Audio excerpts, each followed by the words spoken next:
ঈমান দিয়ে অমনি গুম করে পড়িয়া যাব, জাহান্নামে নিচে চলিয়া যাব। আল্লাহ মাফ করিয়া দাও। উপায় নাই, উপায় নাই, উপায় নাই। আমার মাওলায় মাফ না করলে উপায় হবে না। ইয়া আইয়ুহাল্লাযীনা আমানুত্তাকুল্লাহ ওয়া কুনু মা'আস সাদিকিন। যে কোনো একজন হক্কানি আল্লাহর সাথে সম্পর্ক রাখি, আল্লাহর ওলির সাথে সম্পর্ক রাখিও। তবে বর্তমানে পীর মুরিদে ভেজাল, ব্যবসা, হিংসা, হাসাদে পরিণত হয়ে গেছে। সমস্ত আল্লাহর ওলির একমত, যেই পীরের 5 জন মুরিদের মধ্যে কমপক্ষে 3 জনকে দেখবা আলহামদুলিল্লাহ সুন্নাত মুতাবিক আমল আখলাক মজবুত হইয়া যাইতে আছে, গুনার কাম ছাড়তে আছে, নেকের আমল ধরতে আছে, কলব নরম হইয়া চোখে পানি আসতে আছে। বৃক্ষ তোর নাম কি, ফলে পরিচয় আমি চরমনাই বুঝি না। চরমনার দাওয়াত প্রশংসা প্রচার প্রসার করার জন্য আসি নাই রে বাবা। চরমনাই যাওয়ার তোমার কোনো দরকার নাই, কোনো দরকার নাই, কোনো দরকার নাই। তুমি যার কাছে গিয়া পারো গুনার কাম ছাড়ো, নেকের আমল ধরো, কলব নরম করিয়া চোখে পানি নিয়া মাওলার কবরে যাইও। যেরকম দুনিয়ার ঘরে আগুন লাগলে পানি ছাড়া নিবানো যায় না, ঠিক তদ্রুপ তোমার এবং আমার গুনার দ্বারা যে জাহান্নামের আগুন জ্বলিয়া রয়েছে, চোখের পানিও ছাড়া কিন্তু জাহান্নামের আগুন নিবানো সম্ভব না। কাজে আমার জন্য দোয়া চাই, আমিও দোয়া করি, সবাই সবার জন্য প্রাণ খুলিয়া দোয়া করো, যেন কিয়ামতের ময়দানে গলাগুলি বাঁধিয়া মাওলা একসাথে জান্নাতে যাওয়ার তৌফিক দিয়া দেয়। আল্লাহুম্মা আমিন, আল্লাহুম্মা আমিন। আল্লাহ আমার পর্দার মা বলে না, 2 হাত তুলিয়া মাওলা তোমরা কান্দ। আল্লাহ কতিপয় গুনাহগার বান্দা গুনাহ বোঝা মাথায় নিয়ে মওদা সাগরে তোমার শাহিদ হাত আল্লাহ রে মাওলা। আমরা যতই গুনাহ করি না কেন আমাদের গুনাহ সীমা আছে, সংখ্যা আছে। তোমার রহমতে কোনো সীমাও নাই, সংখ্যাও নাই। আমাদের গুনার দিকে না তাকাইয়া তোমার রহমতের দিকে তাকাইয়া তুমি আমাদের জিন্দেগীর সমস্ত গুনাহ খাতা মাফ করো। আল্লাহ আল্লাহ তুমি মাফ করবাই না, ক্ষমা করবাই না, তাহলে তোমার বন্ধুর এখানে কেন আসছে? আমরা রিলিফ নেওয়ার জন্য আসি নাই, কম্বল পাওয়ার জন্য আসি নাই। কেউ নামাজ কাজা করিয়া পালাইছি, রোজা সারিয়া দিছি, কেউ বেপরদা অপকর্মের মধ্যে লিপ্ত হয়ে গেছে, খারাপ কবিরা গুনাহ করিয়া ফেলাইছি। আল্লাহ আমরা জাহান্নামের কাজ করিয়া ফেলাইছি। আল্লাহ জাহান্নামের খাতার থেকে আমাদের নামটা কাটিয়া দাও। আল্লাহ জাহান্নামের খাতার থেকে আমাদের নামটা কাটিয়া দাও। জান্নাতুল ফেরদাউসের মধ্যে আমাদের নামটা উঠায় আনো। আল্লাহ আল্লাহ আমার যুবক বাবাদেরকে কবুল করিয়া নাও। আল্লাহ আমার মুরব্বী বাবাদেরকে কবুল করিয়া নাও। আমার মা বোনকে কবুল করিয়া নাও। আল্লাহ আমরা যারা হাত তুললাম জানি না কার মা নাই, বাবা নাই, স্ত্রী নাই, সন্তান নাই, দাদা নাই, দাদু নাই, নানা নাই, নানা নাই। আল্লাহ যত মুমিন মুমিনাত মুজাহিদরা কবরে শুয়ে রয়েছে, আল্লাহ আমাদের কবির ভাইয়ের মাও দুনিয়ার থেকে বিদায় হয়ে গেছে। অনেক মুজাহিদের আত্মীয় স্বজন নাই। আজকে আমাদের নওগাঁ শহীদুল্লাহ ভাই দুনিয়ার থেকে বিদায় হয়ে গেছে। আল্লাহ যত মুমিন মুমিনাত মুজাহিদরা কবরে শুয়ে সবার কবর আযাবকে মাফ করে দাও। ইয়া আল্লাহ খাস করে আমাদের শাইখ মুর্শিদের কবরকে জান্নাতের বাগিচা বানাও। মা দাদা সহ तमाम দুনিয়ার মাশায়েখদের মাকামকে জান্নাতে বুলন্দ করে দাও। আমাদের আল্লাহ তোমার খাস গোলাম বানিয়ে কবুল করে না। দেশকে ধুলাই কারখানা, শুধু ধুলাই কারখানা না, ما من قوم استمعوا يذكرون الله تعالى لا يريدون بذلك إلا وجهه إلا ناداهم مناد من السماء أن كونوا مغفورا لكم قد بدلت سيئاتهم حسنات। যখন কোনো সম্প্রদায় জিকিরের মাজলিসে বসে আছে, জিকির শেষ হয়ে যখন জাকিরের মাজলিস ছাড়তে থাকে, একদল আহ্বানকারী ফেরেশতারা আসমান থেকে ডাক দিয়ে বলে, জাকিরি সুসংবাদ শোনো, আল্লাহ পাক তোমাদের গুনাহ খাতা মাফ করে দিয়েছে। মাফ করছে তাই না, তোমাদের সমস্ত গুনাহকে আল্লাহ পাক নেকের দ্বারা পরিবর্তন করে। এই মাজলিস এত গুরুত্বপূর্ণ যে গুনাহ নিয়ে আসছেন, সেই গুনাহকে আল্লাহ পাক নেকের দ্বারা পরিবর্তন করে দিবেন। আল্লাহ আমাদের সবার গুনাহকে নেকের দ্বারা পরিবর্তন করবেন।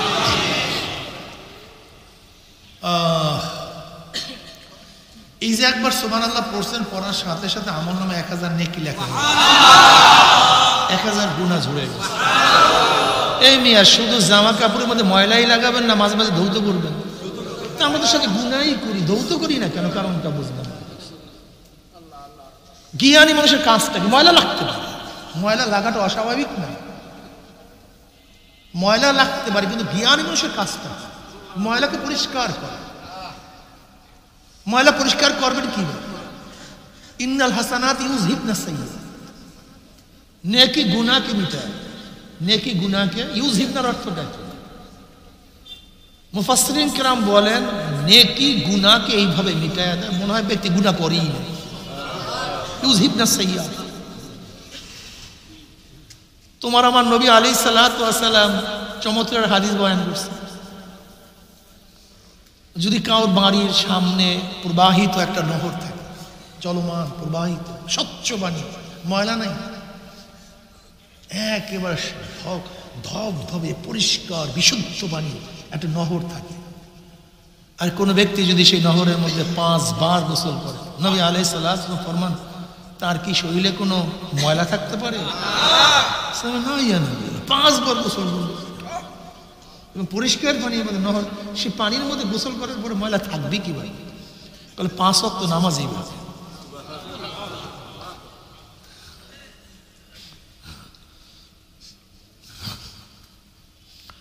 কেউ যদি জোহরের নামাজ পড়ে আসরের মধ্যে কোনো কিছু করলে, আসরের নামাজ পড়লে মাঝখানে সবকিছু আল্লাহ মাফ করে দেয়। কেউ আসরের নামাজ পড়ার পরে মাগরিবের মধ্যে কিছু করলে, মাগরিবের নামাজ পড়লে মাঝখানে সব মাফ হয়ে যায়। কেউ মাগরিবের নামাজের মধ্যে ইশারের পরে কিছু করলে মাঝখানে যা মাফ হয়ে যায়। ইশার থেকে ফজরের মধ্যে যদি কেউ কিছু করে, ফজরের নামাজ পড়লে মাঝখানে সব মাফ হয়ে যায়। কেউ ফজর থেকে জোহরের মধ্যে কিছু করলে, জোহরের নামাজ পড়লে মাঝখানে সব, কথা কয় না, আল্লাহ কি চান খুব ভালো মতো বুঝবেন, বোঝার চেষ্টা করবেন। কোনো নাপাক মানুষ জান্নাতে ঢুকতে পারবে না। জান্নাত পুত পবিত্র, লা ইয়ানফাউ মালুন ওয়ালা বানুনা ইল্লা মান আতাল্লাহ বিকলবিন সালিম। পরিষ্কার, রোগমুক্ত, ক্লিয়ার, যেখানে কোনো রোগের গুনার কোনো ছাপ নাই, চিহ্ন নাই, এরকম কলবে কিয়ামতের মধ্যে নাজাত। এখন আমাদের কলব কিভাবে পরিষ্কার হবে, গুনাহ কিভাবে সাফ হবে? এর জন্য আল্লাহ এত দয়াবান। আর রহমান তো তিনি আর বেহদ মেহেরবান। আর রহমানের অর্থ কি? বেহদ মেহেরবান। যেই মেহেরবানির দয়ার কোনো শেষ নাই, সীমা নাই, তাকে বলে রহমান। আর রহমান বেহদ মেহেরবান। এই মাওলায় বেহদ মেহেরবানির কারণে তোমাকে আমাকে সাফ করার জন্য বিভিন্ন পদ্ধতি রাখছে, বিভিন্ন। নামাজ পড়ো গুনাহ মাফ, জিকির করো গুনাহ মাফ, তেলাওয়াত করো গুনাহ মাফ, নেকের কাজ করো গুনাহ মাফ, ইস্তেগফার করো গুনাহ মাফ। তবে এই গুনাহ যে বলছি এটা হলো সগীরা গুনাহ। মনে রাখতে হবে কবিরা গুনাহ মাফের জন্য তওবা শর্ত। কি শর্ত ভাই? হ্যাঁ, তওবা ছাড়া কিন্তু কবিরা গুনাহ মাফ হয়। মাওলায় মাফ করলে ভিন্ন কথা, যার মধ্যে 3টা গুণ থাকবে। কয়টা গুণ ভাই? তার সমস্ত গুনাহ মাফই নয়, সমস্ত গুনাহ আল্লাহ পাক নেকের দ্বারা পরিবর্তন করে। কয়টা গুণ? কয়টা গুণ? 3। ইল্লা মান তাব ওয়া আমানা ওয়া আমিলা আমালান সালিহান ফাউলাইকা ইউবাদদিলুল্লাহু সাইয়্যাতিহিম হাসানাত ওয়া কানা আল্লাহু গফুরুর রহিম। কয়টা গুণ? 3টা। নাম্বার 1 তওবা। যে ব্যক্তি তওবা করে, ঈমানকে মজবুত করে, নেক আমল বাড়াবে, করতেই থাকবে, আল্লাহ পাক তার সমস্ত গুনাহকে মাফ নয়, সমস্ত গুনাহকে আল্লাহ পাক নেকের দ্বারা পরিবর্তন করে দেয়। তওবা কি জিনিস? সংক্ষিপ্ত তওবা কি জিনিস? আর তওবা তো নাদামাতুন, আর তওবা তো রুজাত। তওবা অর্থ লজ্জিত হওয়া, তওবা অর্থ ফিরিয়ে আসা। বাপ মার সাথে অন্যায় করলে, বাবার সাথে অন্যায় করলে সেদিকে গিয়ে বলে আব্বু অন্যায় যা করছে আরো করবো, মাফ করো। মাফ হয় না লাত্তি খায়? ওস্তাদের সাথে অন্যায় করার, ওস্তাদ যে অন্যায় যা করছে আগামীকালও করবো, মাফ করো। আরে পেটের পানি ছোটে অবস্থা কেরাসিন হয়ে যায়। জজের সামনে যদি বলে এই জজ সাহেব আমি অমুক তমুক, আমি অন্যায় করছি, আমাকে মাফ করে দেন, আমি আরো করব, জজ সাহেব জামিন দেয় না, জামিন ক্যান্সেল হয়ে যায়। নাদামাত, লজ্জিত হতে হয়, চোখের মধ্যে পানি থাকতে হয়, চেহারার মধ্যে লজ্জার ছাপ করতে হয়, মাথা নত করতে হয়। বুঝাতে পারিনি? তোমার আমার বাবা আদম আলাইহিস সালাম মাত্র একটা ভুল করছে, গুনাহ করেনি। কয়টা ভুল? আর আমরা করি প্রতিদিন। আর তোমার আমার বাবা আদম করছে মাত্র একটা ভুল, গুনাহ না, আমরা করি গুনাহ, তিনি করছেন ভুল। এই একটা ভুল করার কারণে বর্ণিত আছে 350 বছরের মধ্যে আকাশের দিকে লজ্জায় মাথা উঠান নাই। আমি কিভাবে আল্লাহর দিকে মাথা উঠি? আমি কথা মানতে, কি বুঝলেন? এমনি এমনি সব মাফ হয়, এত সহজ, এত সহজ। যখন সন্তান অন্যায় করে বাবার কাছে গিয়ে চোখের পানি ঝরায়, যাইতেই পারে না বাবার কাছে, যাইতেই পারে না। একে সুপারিশ ধরো, ওকে সুপারিশ ধরো, ওকে সুপারিশ ধরো, হাত পায়ে এই যে একেবারে চড়াইয়া ধরছে, পা চোখের পানিতে পা ভাসায় ফেলেছে। আব্বু আদা করছে আর করে না, যত বড় পাষণ্ড হৃদয়ের বাবা হোক না কেন, মাফ করে। আর তবা তো নাদামাত, তবা তো লজ্জিত হওয়া, ভুল স্বীকার করা, আল্লাহ এটা করছে, মাফ করে দাও না। যে ব্যক্তি নাদামাত, লজ্জিত হবে, ফিরিয়ে আসবে, এর নাম তো আল্লাহ নামাজ কাজা করছি আরো কাজা করবো, মাফ করিয়া দাও, ঠিক আছে না? রোজা কাজা করছি আরো কাজা করবো, মাফ করিয়া দাও। দাড়ি কাটছি আরো কাটবো, মাফ করিয়া দাও।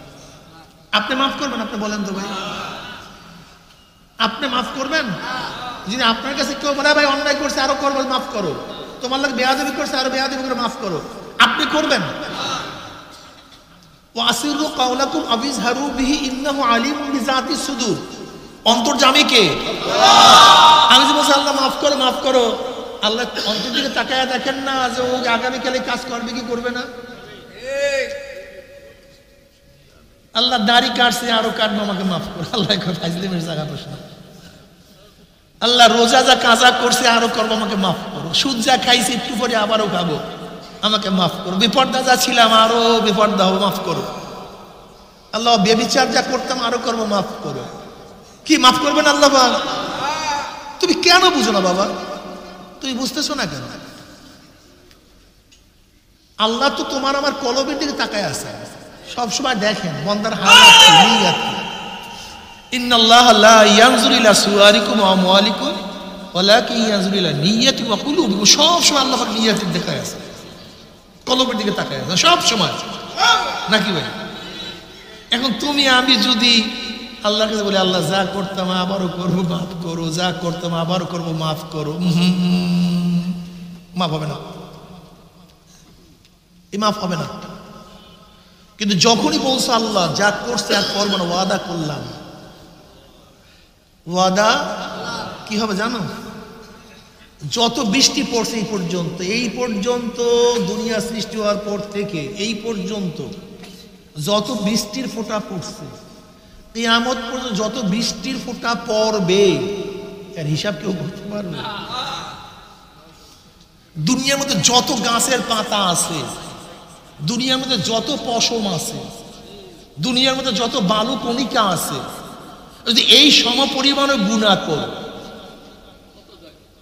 আর মাওলার কাছে যদি নাদামাত এবং রোজাত লজ্জিত হইয়া ফিরিয়া তওবা করতে দিলে আমার মাওলার মাফ করতে এক সেকেন্ডও দেরি হবে না।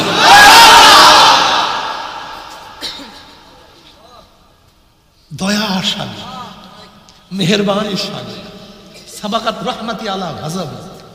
আল্লাহ পাক হাদিসে কুরসির মধ্যে ফরমান, আমার রাগের চেয়ে আমার রহমত, আমার দয়া প্রাধান্য পেয়ে গেছে, আমার দয়া প্রাধান্য পেয়ে গেছে, আমার রাগের উপরে বিজয় লাভ করছে। রহম, এত দয়ার বাবা, তাকে রেখে যাও কি? থাকো কই বেয়াকু, বেয়াকু কোথায় থাকো? এই দুনিয়ার একটু স্বার্থে সব শেষ করছে, একটু পাগলামিতে, এই স্বপ্নের একটা জিন্দিগি সব শেষ করছে। তোমার চোখের মধ্যে রঙিন চশমা, এর জন্য ভাবছো দুনিয়াটা রঙিন, আসলে দুনিয়ার কালার এইটা না, তোমার চোখের মধ্যে ভিন্ন কালারের চশমা, বিধায় তুমি দুনিয়ার কালার ভিন্ন দেখতেছো। ঠিক আসলে তোমার আমার চোখের মধ্যে দুনিয়ার ঠান্ডা, দুনিয়ার নেশা। যেমন গাঁজা সেবী হুঁশ থাকে না, কি দেখে কি করে, মদখোর নেশাগ্রস্ত হয়ে কি বলে কি দেখে, হুঁশ থাকে না। ঠিক দুনিয়ার মোহে, দুনিয়ার নেশায় আমরা হুঁশ নেই, কি করতেছি, কি করা উচিত ছিল মনেই নেই, ভুলে গেছে। যেরকম ধরেন একজনের সামনে 5 লক্ষ টাকা পইরা রইছে, বুঝেন নাই, ওদিকে কিন্তু মালিক টাকায় আছে, করতেছে, ওর মোহ ধরিয়া ফেলাইছে, অমনি এসে ফেলাইছে, কথাটা বুঝাতে পারি নাই, ধরিয়া ফেলাইছে, টিকতে পারে নাই। ঠিক যেরকম লোভ মানুষকে অন্ধ করে দেয়, যেরকম হুদুদ পাখি, সুলাইমান নবী আলাইহিস সালাতু কাফেলার সাথে কোন পাখি থাকতো? হুদুদ পাখি, যার আলোচনা কোরআনের মধ্যে আসছে। এই হুদুদের গুণ কি ছিল? 80 হাত বা 50 হাত মাটির নিচের পানি দেখতে পারত, কোন জায়গায় পানি আছে। একজন হুদুদকে একজন প্রশ্ন করছে, এই বেয়াকুব তুই মিথ্যা কথা বলিস, বলে কি তুই 50 হাত মাটির নিচের পানি দেখো, তোর উপরে, তোর জন্য উপরের মধ্যে ফাঁদ পাচ্ছে, কি পাচ্ছে? ফাঁদ পাচ্ছে তোকে ধরার জন্য, তুই সেই ফাঁদ দেখোস না বেয়াকুব? তুই 50 হাত নিচের পানি দেখো, উপরে ফাঁদ দেখলি না কেন? আসলে তুই মিথ্যা কথা বলো। প্রশ্নটা বুঝেন নাই? হুদুদের গুণ কি? নিচের, কিন্তু ফাঁদে পড়ে কি নিচের উপরে। এখন যে কেউ প্রশ্ন করে তুই 50 হাত নিচের পানি দেখো, কিন্তু তোর জন্য উপরের ফাঁদ পাচ্ছে, সেটা দেখোস না, তোর মধ্যে এই গুণ নেই। তুই যে পানি দেখার যে গুণের কথা দাবি করে, এই গুণ তোর মধ্যে নাই, বিশাল যুক্তি। এবার হুদুদের উত্তরটা খুব বাড়া, এই উত্তরটা কিয়ামত পর্যন্ত মনে রাখবে। হুদুদ কি বলে? বলে দেখো, যখন আমার লোভ থাকে না, তখন আমি 50 হাত মাটির নিচে পানি দেখি, কিন্তু যখন পুঁটি মাছের লোভ, ওই যে পুঁটি মাছের লোভ যখন আমার সামনে আসে, লোভ আমাকে অন্ধ করে দেয়, লোভ আমাকে, এর জন্য আর উপরের জিনিসও দেখি না। যখন অন্ধ হয়ে যায় লোভে, লোভে মোহতে যখন অন্ধ হয়ে যায়, তখন উপরের জিনিস দেখি না। কিন্তু যখন লোভ এবং মোহ চলে যায়, তখন 50 হাত নিচের পানি দেখি। ঠিক আজকেও দুনিয়ার লোভ এবং মোহ আমাদের অন্ধ করে ফেলছে, এর জন্য কাছের জিনিসও দেখি না। তোমার ভাই নামাজ পড়ে, তুমি কেন নামাজ পড়ো না, একদিন চিন্তা করছো? তোমার সন্তান নামাজ পড়ে, তুমি বাবা হয়ে কেন নামাজ পড়ো না, একদিনও চিন্তা করছো? তোমার নাতি নামাজ পড়ে, তুমি দাদা হয়ে কেন নামাজ পড়ো না, একদিনও চিন্তা করছো? তোমার নাতি দাড়ি রাখছে, তুমি এত বুড়া হয়েও দাড়ি কাটছো, একদিনও চিন্তা করছো? একদিনও চিন্তা করছো? তুমি কি একদিনও চিন্তা করছো আমি এত বড় ধনী, তারপর হারাম ছাড়া থাকতে পারি না? অথচ আমার পাশের রিক্সাওয়ালা প্রতিদিন আনে, প্রতিদিন খায়, ওই 1 লক্ষ টাকা রাস্তায় পাওয়ার পর আমাকে ফেরত দিয়ে গেল, ওর মধ্যে লোভ আসে। ও 5 লক্ষ টাকা পাইছে, আমি রিক্সা পালাই দিয়ে আসছি, সেটা আমার কাছে ফেরত দিয়ে গেল, অথচ আমি 1000 কোটি টাকার মালিক, হারাম ছাড়া থাকতে পারি না। চিন্তা করছো একদিন?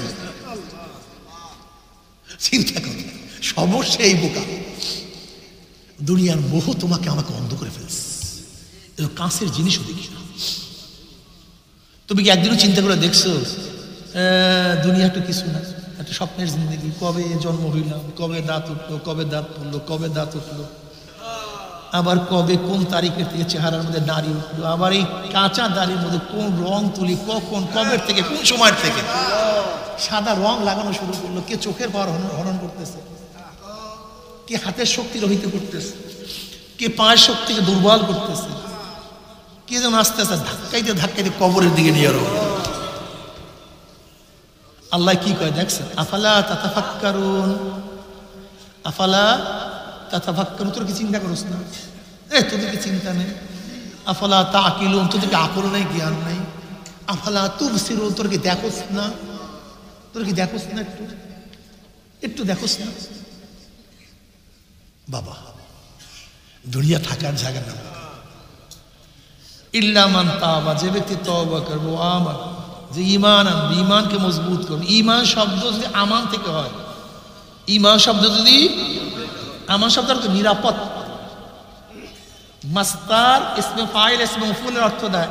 আমান থেকে ঈমান মানি হলো এই, মুমিন ঈমান আনার কারণে নিজেও নিরাপত্তা লাভ করছে, আরেকজনকেও নিরাপত্তা প্রদান করছে।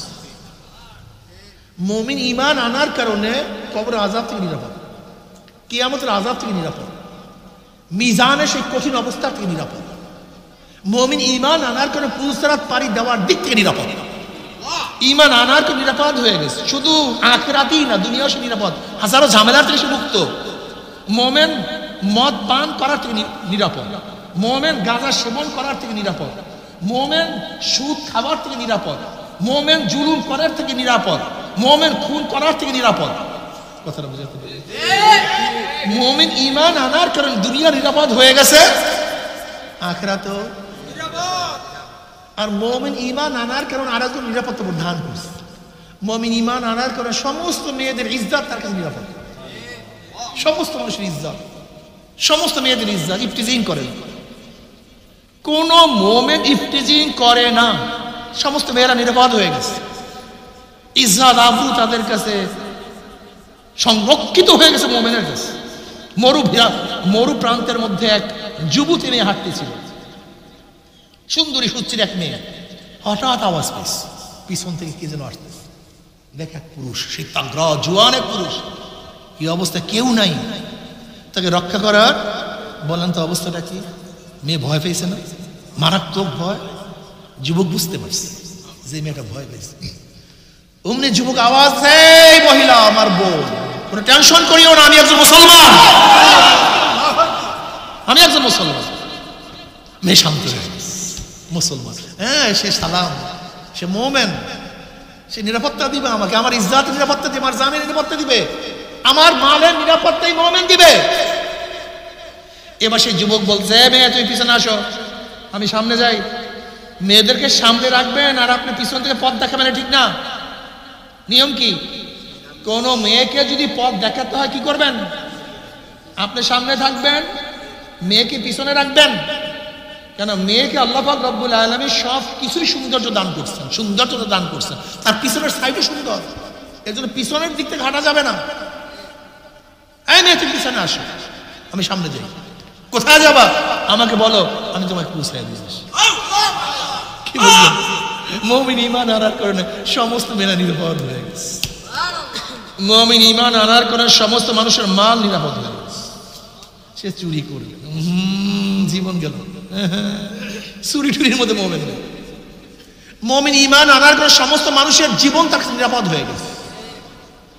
সমস্ত ইজ্জত নিরাপদ, জুলুম করবে না, অত্যাচার অবিচার করবে না, অপমান করবে না, অপদস্থ করবে না। মুমিন ঈমান আনার কারণে শুধু মানুষ না, গোটা মাখলুকাত নিরাপদ হয়ে গেছে। একজন মুমিন যুক্তিহীন ভাবে একটা জেতা গাছের ডাল ভাঙবে না। নবী আলাইহিস সালাম কি বলেছেন? জানোয়ারকে আল্লাহ পাক রব্বুল আলামিন তোমাদের অনুকূল বানায়া দিয়েছে বোঝা বহন করার জন্য, চলার জন্য, সাওয়ারির জন্য, কিন্তু খবরদার অতিরিক্ত বোঝা দিও না, গুনাহ, কষ্ট পাবে, নিরাপদ হয়ে গেছে। নবী আলাইহিস সালাম কি বললেন? খবরদার অতিরিক্ত বোঝা দিবা না। সওয়ারি হইছো, চলে আসছে স্টেশনে, বসবা না, রেহাল বানায়ও না, মেম্বার বানায়ও না, পশুকে ও কষ্ট পাবে। তুমি এখন বসে রয়েছো কেন? নামো। নবী আলাইহিস সালাম কি বললেন? পড়বেন না সাল্লাল্লাহু আলাইহি ওয়াসাল্লাম, খবরদার ভোতা ছুরি দিয়া জানোয়ার জবে করবে না, কষ্ট পাবে। জানোয়ার নিরাপদ হয়ে গেছে। ওরে মাওলা রে! ওমর ইবনে খাত্তাব কি বললেন রাদিয়াল্লাহু তাআলা আনহু? আমার খেলাফতের আমলে যদি ফোরাতের কুলেও কোনো কুকুর না খেয়ে মারা যায়, আমি ওমরকে আল্লাহর কাছে জবাব দিতে হবে। একটা কুকুর নিরাপদ হয়ে গেছে। তুমি বুঝছো এই মোমেন্ট কি জিনিস? আসলে আমরা অধিকাংশই মুনাফিক। বিশ্বাস হয় না, হ্যাঁ বিশ্বাস হয় না। আলামাতুল মুনাফিক সালাসাতুন, ইজা হাদ্দাসা কাযাবা ওয়া ইজা ওয়াদা আখলাফা ওয়া ইজা উতিমানা খানা। মুসলিমের মধ্যে রওয়ায়াত আছে ওয়া ইন সাল্লা আও সামা, মুসলিমের মধ্যে রওয়ায়াত আছে যে ব্যক্তি কথা বলে মিথ্যা বলে, যে ব্যক্তি ওয়াদা খেলাফ করে, আমানতের খেয়ানত করে। মুসলিমের রওয়ায়াতের মধ্যে আছে, এটা বুখারীর রওয়ায়াত আর মুসলিমের রওয়ায়াতের মধ্যে আছে যে মিথ্যা বলে, ওয়াদা খেলাফ করে, আমানতের খেয়ানত করে, সে ব্যক্তি যদি নামাজ পড়ে রোজাও রাখে তারপর মুনাফিক।